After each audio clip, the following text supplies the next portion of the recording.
অভ্যুত্থানকে সমর্থন করেছিল। আমরা দেখেছি এই বাংলাদেশ থেকে শেখ হাসিনা পালিয়ে যাওয়ার পরে কাদের মন সবচেয়ে বেশি খারাপ হয়েছে। আমরা আমাদের জায়গা থেকে স্পষ্ট দেখেছি, যখন এই বাংলাদেশে অভ্যুত্থান পরবর্তী সময় একটি অস্থিতিশীল পরিবেশ হওয়ার কথা ছিল, তখন কিভাবে আমাদের এই মাদ্রাসার ভাইরা ওই মন্দিরে গিয়ে পাহারা দিয়েছে, কিভাবে 5ই আগস্ট রাতে সারা রাত ওই মন্দির পাহারা দিয়ে সকালে ফজরের নামাজ তার সামনে রাস্তায় পড়েছে।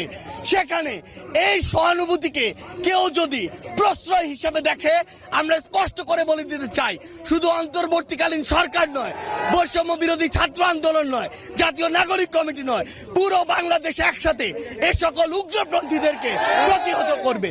আমরা আমাদের জায়গা থেকে স্পষ্ট করে বলতে চাই, এসব ইসকনের নামে যেসব উগ্রপন্থীরা বিগত 16 বছরে অসংখ্য অপকর্ম ঘটিয়েছে,